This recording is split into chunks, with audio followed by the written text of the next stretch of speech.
Welcome to the Mucked Up My Self-Care podcast. I'm Jill from New York. And I'm Linda from Tasmania. We are two moms from opposite sides of the world who are living, demonstrating, and helping moms across the world build their self-care asset bank. Ready to dive in? Messy, interrupted, imperfect, and most of all mucked up. Let's get going. Hello, Jill. Welcome to a new year. Oh my goodness. Yay. 2024. I can't believe it. Yeah. It's a few days in and it's already a whirlwind. Yeah. And let's start where we always start. Highs and lows. Highs and lows. All right. Who's going first? I'll go first. Okay. So my high would definitely be the days are getting longer. So we're still light here now just after 9 p.m, which is also a bit of a low sometimes because when we have dinner, the kids are wanting to go outside and play, which is great a lot of the time for them to burn that energy. But I'm finding there's no wind down like there needs to be. And so bedtime, again, I know we've talked about bedtime before on this show. Especially with Quinn at the moment, last night he was so tired and it was nearly 8:45 when he got to sleep. It was just felt like it was dragging out and out and out and out and out. So I'm looking forward to when it's school holidays and there's a little less pressure because we get a 7-week break down here. And so there's a little less pressure to get them to bed, essentially, for a bit more sleep. So, yeah, all seasons, all phases. What about you, highs and lows? Did you say you're high? Yeah, days longer, but also, do it together. Got you. Yeah, not paying attention well. No, it's good because the longer days also mean that I often will get out in the garden if they're playing around outside. So, and the garden needs some attention. We've had spring and rain, and it needs some good weeding and pulling out stuff. And yeah. You know what? Mine are kind of similar. Like with us being on opposite sides of the world, it is super dark, super early here and stays dark later in the morning. So our days are short, but it really makes for a weird situation when it's dark by 4:30 in the afternoon. It's like, I don't want to go do things after school because then it's in the dark. So the most we'll do is go to the library, but then I still got to worry about the walk to the car, which it's not the worst thing in the world, but it just concerns me because it just concerns me with walking through a parking lot with a 3-year-old. Yeah. Mm-hmm. But then it's also so cold that the only thing to do is inside. So we're strapped for that. What do we do? So it makes the days feel even longer because it's like, when is bedtime going to get here? Because I have to now figure out how to occupy this child who just wants to go play and it's too dang cold to go outside. Yeah. And I mean, he might be able to survive it, but I'm getting old and I don't want to go outside. Yeah. And it affects lots of things, doesn't it? Yeah. Yeah, so I guess that's just the high and the low right now with that. Yeah, it's interesting, isn't it? Because so often you can turn around and in the blink of an eye, all of a sudden they're doing things independently or not needing as much of you. What was it today? He asked to cook dinner for himself. He said he wanted pancakes, but he had to make them. I'm like, okay, you can make pancakes. That's easy. It's just add water to the mix. Like, let's do it. And up until the point where he had to pour it into the hot pan, he did it on his own. And I was like, cool. But what the heck? Like, Yeah. that's At the two same things time. you can cook now. Like, you can cook your own eggs. Like, you're able to crack Yep. the egg and mix it up. You can Mm-hmm. put Mm-hmm. mix and water together to make pancakes, and then I just have to help dump it into the pan. Like, that's kind of insane, but I love it. And I love that your kids cook dinner. Yeah. And Yeah. I'm like, that's my inspiration and goal for Declan now. I'm like, you know what? You're gonna be involved in dinner all the time now if we can help it. So Yeah. Yeah. And it's a good way to wind down. Coming back to what we were saying, it is actually a good way for them to focus before they have to then sit down for dinner. I yep. find it works a lot better. So we have a sort of a chores chart with two or three jobs a day, which the boys rotate through the week, the older boys, and there's cooked dinner on there twice a week for them. So they don't do it solo. They could, but they don't generally do it solo.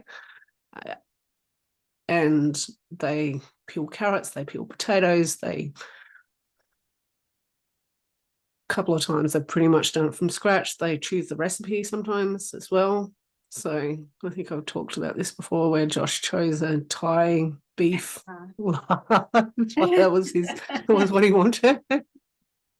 And so it's been great to watch them do a lot of that. And also think ahead a little bit as well. So Josh doesn't like sandwiches in his lunchbox.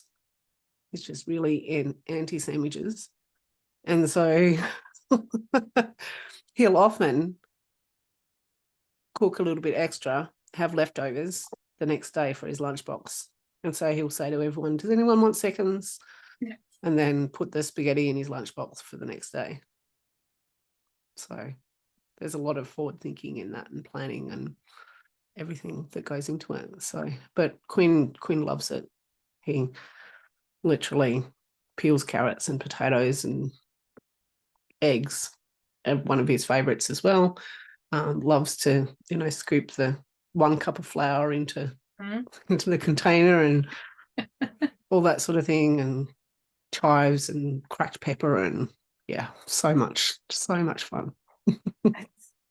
The hardest part is like the war I have with myself of is this going to be more of a pain to have him help or do his own thing, or is this actually going to give me a break and be really enjoyable and a way of kind of a little bit of self-care, like just that enjoying the moment instead of feeling like the hustle and bustle of I gotta get dinner done. Because when we're the ones with all that on our shoulders, having a 3-year-old needing to want to help can just throw us off our course. Yeah. Or it can make it this amazing experience, and it's or like, both simultaneously as well. Like I know we have the episode about panicking inside. There's times when I've been like, oh, I was going to wash those dishes, or I have just washed those dishes while I've been cleaning, and now you're putting them back in the sink and filling them up with all sorts of things. That sort of, yeah. So, but generally they really enjoy and love the cooking experience. It doesn't I think hinder as much with the actual eating too. So we still definitely are going through a patch with Quinn at the moment where he doesn't want to sit down at the table and eat. Might be different with one, but the older two pretty much clear their plates every time, but he just doesn't want to sit down and eat, even though we know he's hungry, and Josh is there trying to get him into the seat, and sometimes he'll sit on my lap, and yeah. My timing stinks because making food for Declan is a heck of a lot easier than making food for me and Bobby, because Declan just doesn't eat the same stuff that we do. So Really? won't eat anything. He's got a strict toddler Oh my diet of gosh. chicken nuggets and pancakes and waffles and mac and cheese. Like, do Wow. not touch what we I eat. can't imagine that, because like the kids have always eaten what we eat. Yeah. In Oh, the beginning, when he was first eating, like from 6 yeah. months old to a year, maybe a year and a half, we can get him to eat what we ate, but nope. Super duper picky. Wow. But so he'll eat first, or I'll be able to get his stuff first. I try to time it, but Bobby always gets home right in the middle of me cooking. So Mm, it interrupts Declan, where he gets his second win of daddy's home, let's go play. And there goes dinner time. mm-hmm.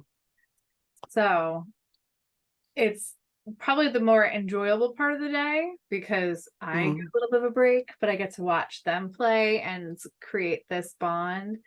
But it's like, it just makes the night even longer sometimes, because Yeah. we then Yeah. fight over, well, you have to finish eating before you can go play. And then it's like, well, you know what? I'll just put dinner off to the side and we'll go play first and then eat dinner.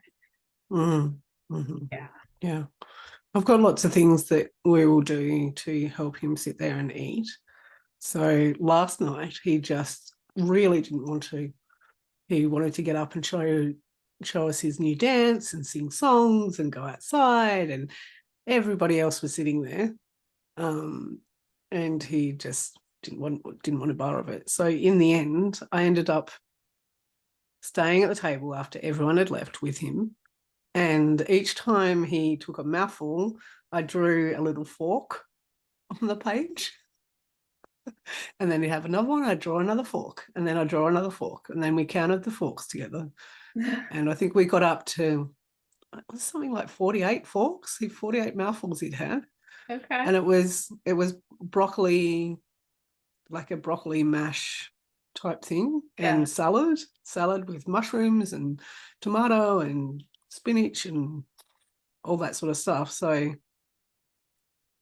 he just needed the forks drawn. And so I'm like, okay, if that's what it takes.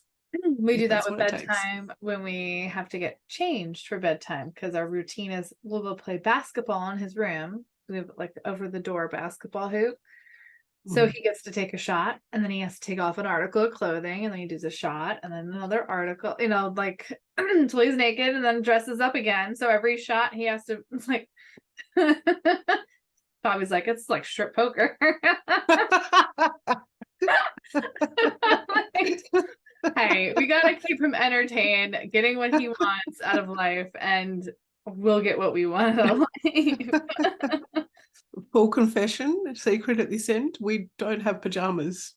The Oh, kids actually sleep.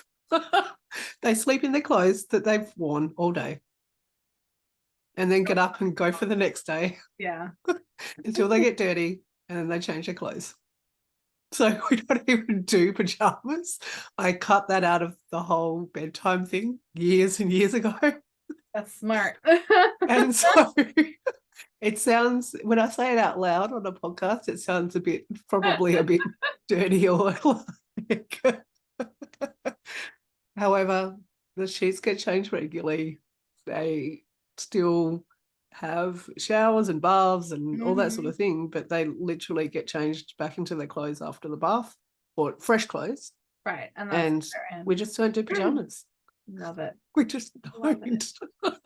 I got rid of folding clothes for him and just put them in Yes. baskets, and that was a life changer.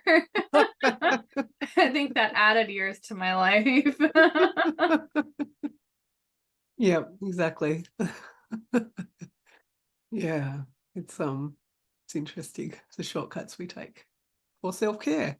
Right? It really is. I mean, this is the easiest laundry to do in the house. The kids now have to put away their clothes.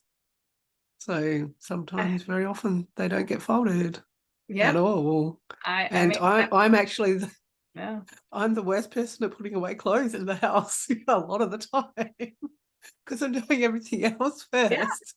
It's just not my priority. I'm like, there's a pile there. I can go through the pile, pick out what I want. I'm fine. I don't need to put away my clothes. Just give me a basket and I'll chuck it all in there. I'll be fine. What's your problem? Mine live in the basket at the end of my bed for about a week, where I dump Yep. it out onto the bed every day. And then by the time I go to bed, I'm like, crap, I never put this away. Back in the basket. We'll try and get tomorrow. Yeah. Too busy doing all Classic. the other stuff. Exactly. Yeah. But there are shortcuts we can take, Yeah. as we've demonstrated in our confessions. I was And thinking about it for myself. I was like, how can I convert to a basket system instead of a drawer system? yeah. Yep. But anyway, we hope that you have your own shortcuts, and maybe you would like to eliminate pajamas, or Maybe these will help you figure out some shortcuts for yourself. maybe your kids are going to start cooking dinner, and you'll come back and be like, my kitchen is a disaster. What happened? Oh. Well, it's we were saying that it makes sometimes the day feel even longer when they're doing things like that, where we're worrying with ourselves on if it's a good idea or a bad idea for them to do it. But I mean, Linda, you have now 4 kids. This year has gone by so fast. If we even think about it, 2023, we started the podcast in May. Yeah. We're now at 2024. And almost 40 episodes in.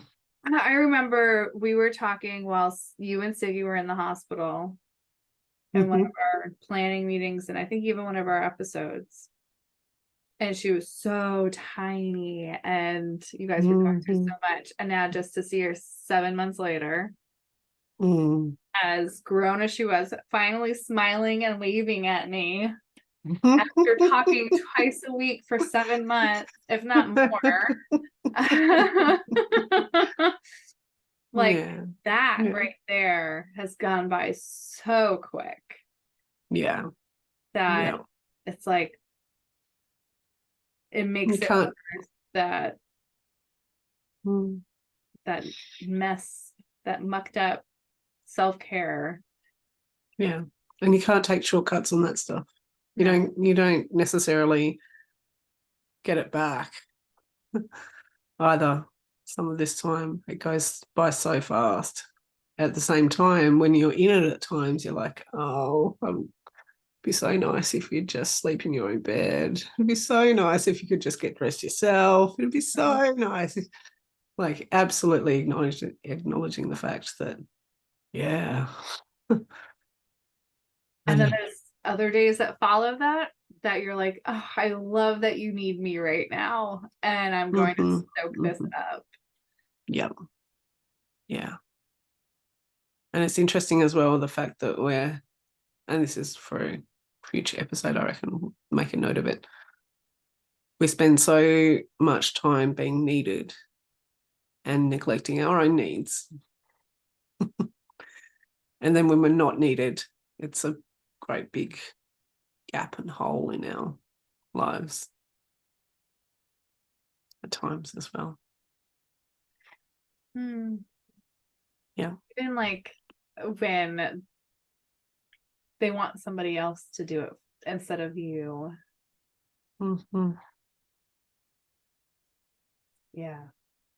I had that recently for the first time. I didn't do bedtime right, so I got yelled at and told to leave, that I was doing it wrong, and Declan wanted Daddy to do it instead. I was so hurt. More than the times where he just says, no, I want Daddy to stay with me, but because like I had done it wrong. Yeah.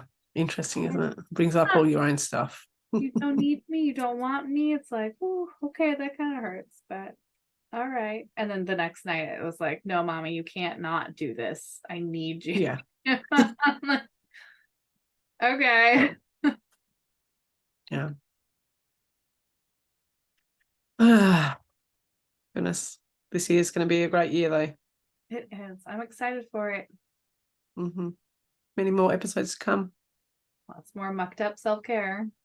Yeah, I can see us here in 2025 as well. Well, we'll have to be so we can record together in person. Yes, I One know. episode. That's the goal. Oh, I can't wait. I can't wait. All right. Until next week.